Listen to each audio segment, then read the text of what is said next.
खोटं बोलते खोटं. हे बघ कवी, अरे ही जे काही सांगते ना हिच्यावर विश्वास ठेवू नको. काय बाई आहे? अरे मी फक्त घरात आले आणि विचारलं की समीर आणि साधना कुठे आहेत, तर ही बाई सांगायला तयार नाही. ती म्हणाली की तू निघ माझ्या घरातून.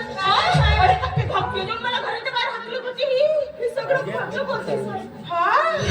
मी खोटं बोलते का गं खेरडे? खोटं बोलते मी? आणि तू काय रे?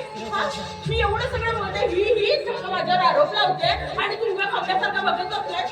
हे बघ, मैत्री जर टिकवायची असेल ना तर हिचं काय ते विल्हेवाट लावायची.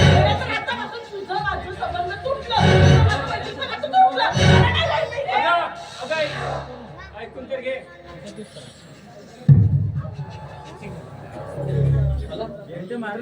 अगं झालं तुझं समाधान.